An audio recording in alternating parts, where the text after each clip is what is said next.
합격해서 읽겠습니다. 시작. 예수 그리스도의 종 바울은 사도로 부르신 바가 하나님의 복음을 위하여 택정함을 입었으니 이 복음 하나님이 선자를 통하여 그의 아들에 관하여 성경에 미리 약속하신 것이라.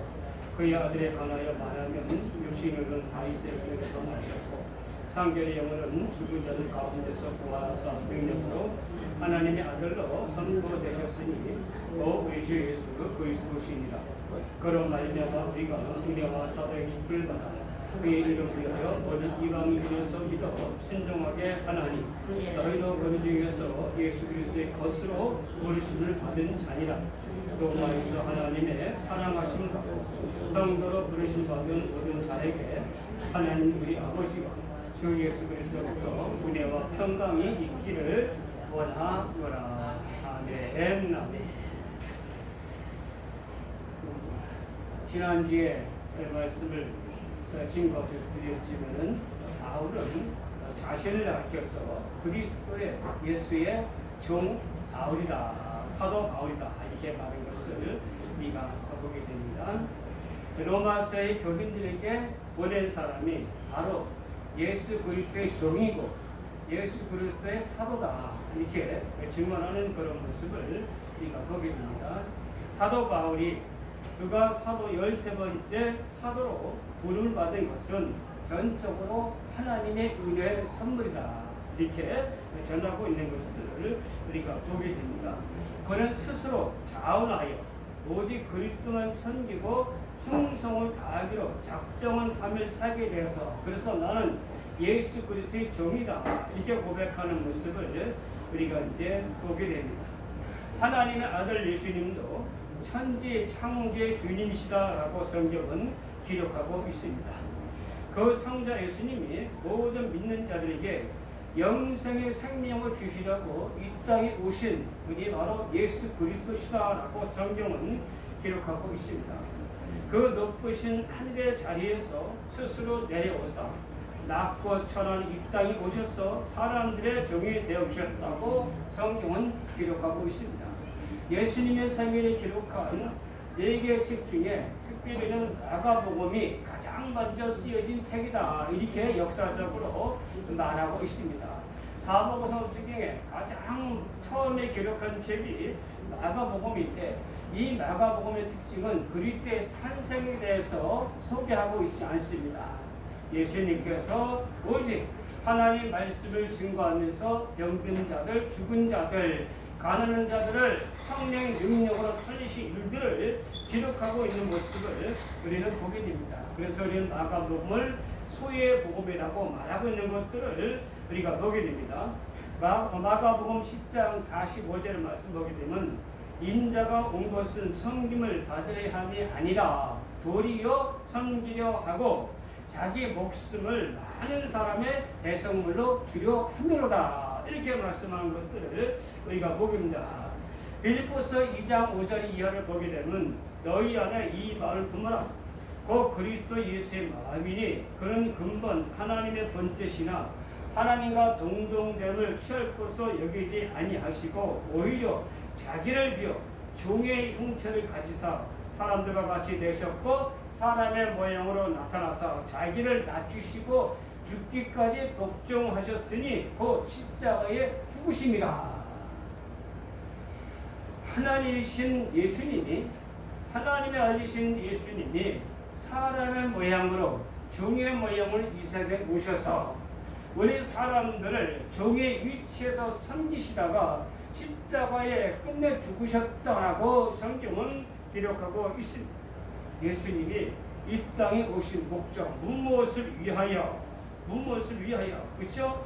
인자가 온 것은 섬김을 받으려 함이 아니라 도리어 섬기려 하고 무모하고 이하여 그렇죠? 자기 목숨을 많은 사람의 대성물로 주려 함이로다 이제 말씀하는 것들을 우리도 보게 됩니다. 예수님은 사람을 섬기고 그들을 위하여 대성물로 주려고 이 땅에 오셨다라고 성경은 기록하고 있습니다.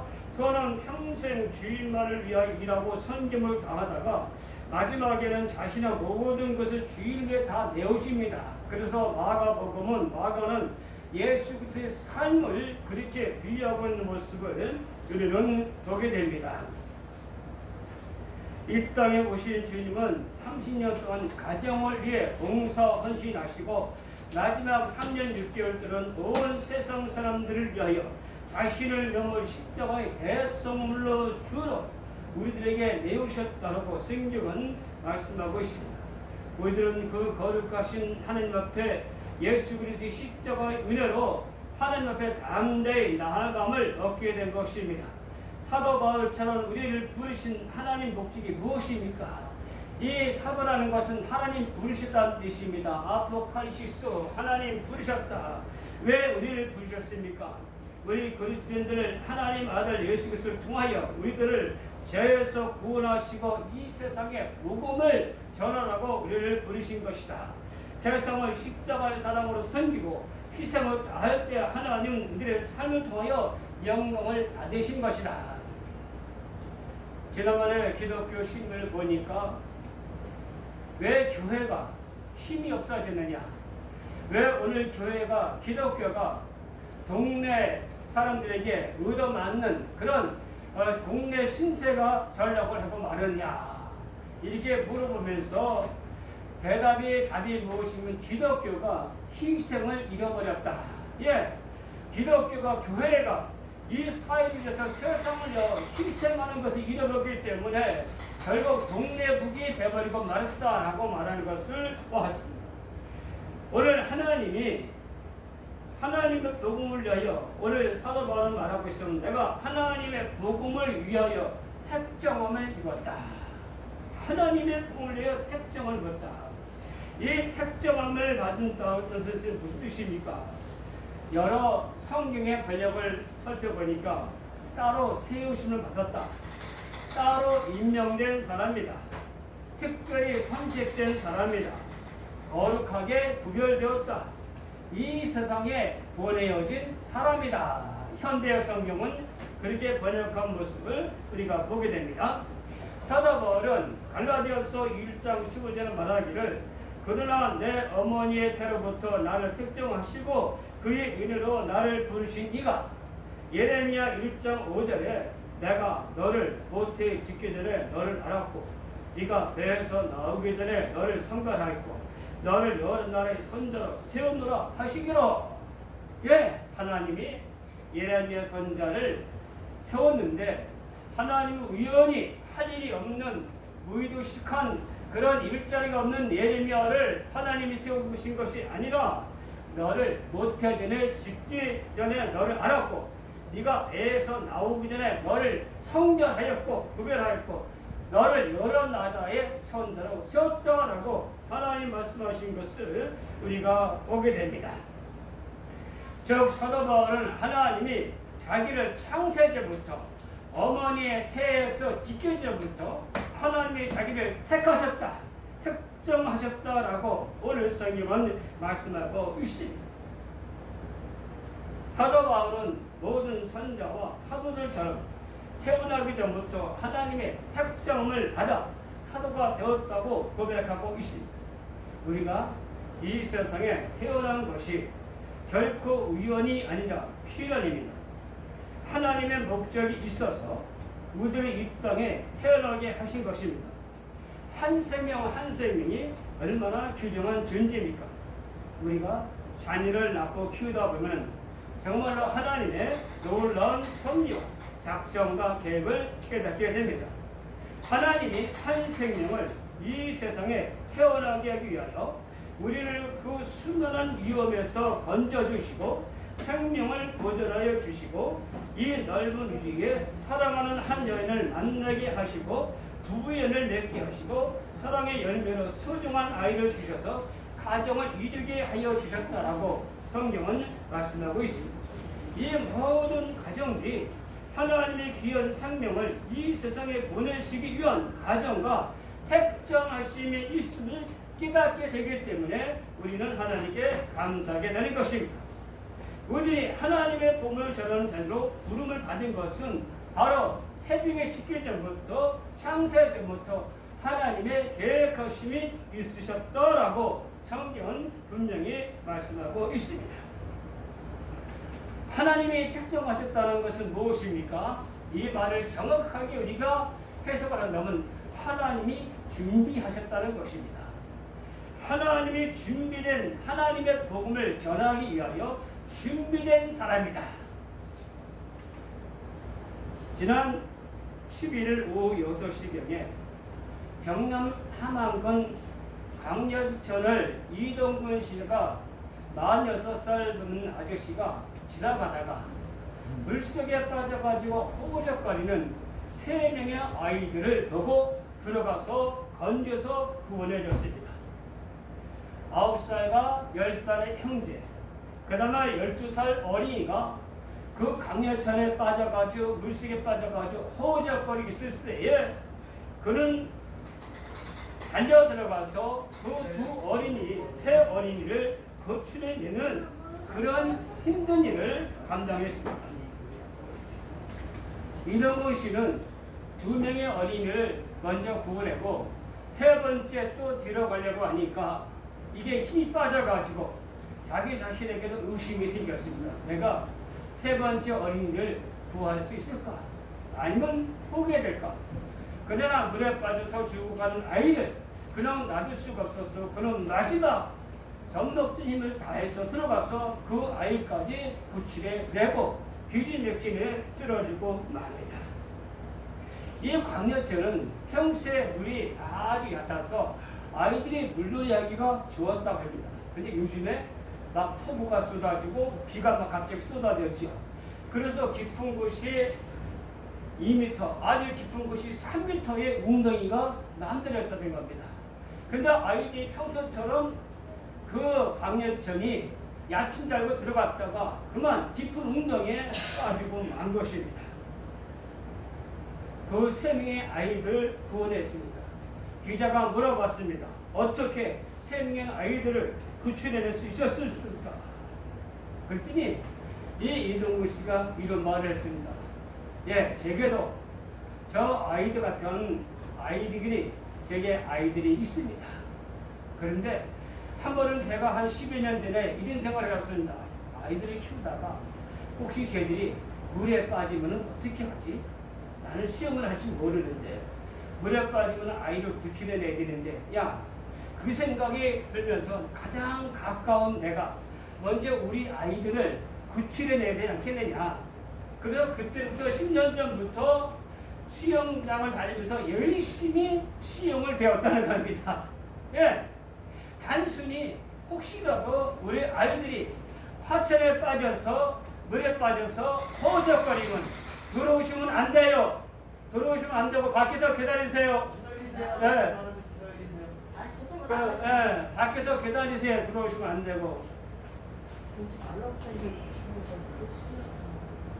공고문을 붙여놨잖아요. 들어오지 마시라고. 마스크 써주세요. 네. 마스크 쓰고 여기 들어오지 말라고 써있어요. 밖에도 춥게도. 예.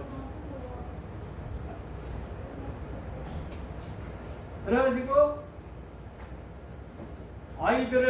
자기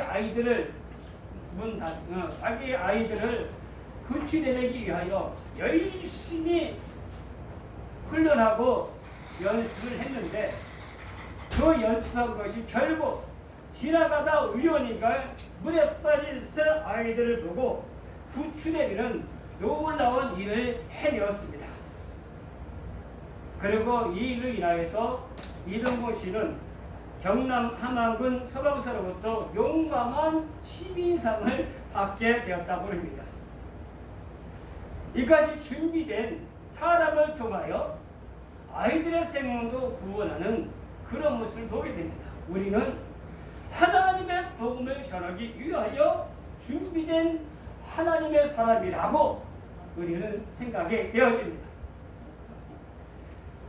바울의 생애를 돌아보게 되면은 준비된 복음을 위하여 준비된 바울이라는 것을 우리는 보게 됩니다. 바울에 대한 얘기가 많이 있는데 제가 설교 본문에 그냥 기록한 대로만 쭉 읽어드려야 시간이 절약이 될 것 같습니다. 바울의 원래 이름은 사울이었습니다. 사울이란 이름의 뜻은 큰 자 또는 필요로 하는 자라는 뜻을 가지고 있습니다. 베냐민 지파의 이스라엘 초대 왕의 이름이 누구이셨습니까? 바로 사울 왕이었습니다. 잃어보건대 그가 바로 이스라엘 베냐민 지파의 출신을 알 수 있고, 사도 바울은 자신을 소개할 때 자신을 가리켜 아주 볼수적인 이스라엘 사람 그리고 바리새인에게 바리새인이라고 고백하고 있는 모습을 우리가 보게 됩니다. 재미있는 것은 사울의 출생은 로마의 수도 길리기아 다소라고 전하고 있습니다. 그는 당시 로마의 시민권을 가지고 있었습니다. 태어나면서부터 그는 로마의 수도에서 태어났기 때문에 로마의 사람이 되었습니다. 당시의 로마의 시민권은 하늘의 별처럼 귀한 것이었습니다. 오늘날 미국의 시민권보다도 더 가치가 있는 것이었습니다. 빌립보 관수는 자신이 돈을 주고 로마의 시민이 되었다고 고백하고, 바울이 유대인임에도 불구하고 로마의 시민이었음을 보고 놀라는 것을 우리는 사도행전을 통해서 보게 됩니다. 로마에서 태어난 바울은 세계에서 가장 아름다운 언어인 헬라 문학에 전통하게 됐고, 그는 유대로 유학을 와서 당시에 가장 유명한 납비 중에 납비인 가말리엘의 제자가 되어 수역을 하였습니다. 사도 바울은 로마 2세대로서 유대인의 정체성을 그대로 가지고 더욱 발전하여 바리새인 중에 바리새인 되어 예수가 하나님됨을 고백하는 기독교인들을 박해하고 결박하고 가두고 죽은 이에 가람하는 것을 보게 됩니다. 이것이 바로 예수님을 만나게 되는 그런 사도 바울의 모습입니다. 이런 사도 바울이 이렇게 율신으로 무장한 사도 바울은 예수를 하나님으로 고백하는 기독교인들을 박해하고 죽이기 위하여 대제사장의 명을 가지고 다메섹의 기독교인들을 붙잡기 위해 떠나게 되고, 다메섹으로 가는 길에서 예수 그리스도의 빛과 음성을 직접 듣게 됩니다. 그리고 그는 직접 만난 예수 그리스도를 통하여 자신이 박해하던 예수가 구약의 하나님 아버지신 것을 그는 믿게 됩니다. 3일 동안 금식하며 기도하는 중에 형제 아냐냐의 안수기도로 말미암아 눈을 뜨게 되고, 즉시로 다메섹에 들어가 예수가 하나님의 아들이심을 증거하게 됩니다. 박해자고 사양자였던 바울의 급작스러운 변화는 다른 그리스도인들이 그를 의심하고 멀리하게 되지만은, 예루살렘 교회의 7 집사님 중에 한 분인 바나바 집사님이 바울을 신실하게 성신에게 진심을 믿고 그를 복음을 증거하도록 보증하고 기회를 주고 그와 함께 등하게 됩니다. 아라비아 강에 들어서 3년 기도 생활을 마친 바울은 돌아와서 바나바, 실라, 마가 등과 함께 팀을 이루어 세계 선교 여행을 떠나게 됩니다. 그리고 그 선교 여행과 많은 환란과 각국의 성도를 만난 삶을 통하여 하나님의 말씀을 편지로 적어 보냈던 것인데, 그 가운데 하나가 바로 우리가 지금 보고 있는 로마서인 것입니다. 이같이 하나님은 당시 헬라의 문화, 교육 그리고 유대의 종교와 문화에 능통하도록 바울을 준비하시고 그를 이방인을 전도를 위한 하나님의 택한 그릇으로 사용하신 것입니다. 사도행전 9장 15절에 하나님께서 아니아니야 형제에게 말씀하기를 주께서 이르시되 가라, 이 사람은 내 이름을 위하여 이방인과 임금들과 이스라엘 사람들에게 전하기 위하여 택한 나의 그릇이라. 요한복음 15장 16절의 말씀이니까 너희가 나를 택한 것이 아니요 내가 너희를 택하여 세웠나니 이는 너희로 가서 열매를 맺게 하고 또 너희 열매가 항상 있게 하여 내 이름으로 아버지께 무엇을 구하든지 다 받게 하려 함이라. 할렐루야. 우리가 하나님을 택한 것이 아니라 하나님이 우리를 택하여 세웠다라고 성경은 말씀하고 있습니다. 옛말에 양병 10년, 용병 1, 2기란 말이 있습니다. 병사를 키우는 데는 10년이 걸리지만은 병사를 사용하는 데는 하루밖에 걸리지 않는다는 뜻입니다. 다른 말로 말하면 하루를 쓰기 위하여 10년을 병사를 준비한다는 뜻입니다. 하루를 쓰기 위한 10년의 준비는 헛된 것이 아닙니다. 하나님의 사람은 하루를 쓰기 위하여 평생을 훈련하고 있습니다. 세계에서 가장 유명한 테니스 대회는 웸블던 테니스 대회를 우리가 알고 있습니다. 영국의 엠벌슨 테니스장은 1년에 2주간을 사용하기 위하여 1년 내내 준비하고 가꾼다고 합니다. 책임을 맡은 매니저는 한 해 동안 꾸준히 잔들을 관리하여 2주간의 대회를 기다린 것을 영광과 보람으로 여긴다고 합니다. 그가 하는 일은 오직 준비하는 일입니다. 준비 그 자체가 의미 있는 일입니다. 절대로 준비 자체를 소홀하게 생각하지 마십시오. 준비하는 시간은 결코 낭비하는 시간이 아닙니다. 하나님께서 사도 바울을 택정하셨다는 것은 내가 이 복음을 위하여 사도 바울을 준비했다는 말입니다. 하나님은 사도 바울을 통하여 이방인들에게 복음을 전하시기 위해 그를 준비하셨습니다. 그는 나면서부터 로마의 힘이 되었고 지금도 세계에서 가장 아름다운 헬라어를 수학하고 자라났으며 그럼에도 불구하고 유대인의 정체성은 그대로 지켜내면서 유대의 납비 중에 납비인 가말리의 제자가 되어 율법에 능통한 바리새인에게 바리새인이 되었습니다. 이같이 유대와 이방인의 문화에 능통한 바울을 하나님은 준비하셔서 온 세상에 복음을 전하는 13번째 사도가 되게 하여 주셨습니다. 사랑하는 복된 교회 성도 여러분들, 우리도 세월을 낭비하지 말고 하나님이 이 마지막 때에 복음으로 쓰시는 하나님의 그릇이 되게 하여 준비하는 성도가 되시기를 예수 그리스도의 이름으로 축원을 드립니다. 아멘. 하나님 아버지, 감사와 찬양과 영광을 올려드립니다. 하나님께서 온 세상에 그리스도 예수의 복음을 증거하기 위하여 사도 바울을 하나님께서 이미 못해서 지켜내니 상세제 못되어 저를 택정하셨다라고 성경은 분명히 기록하고 있습니다. 하나님께서 구별해 주셨습니다. 하나님께서 선택하셨습니다. 하나님께서 임명하셨습니다. 하나님께서 준비하여 주셨습니다. 이제는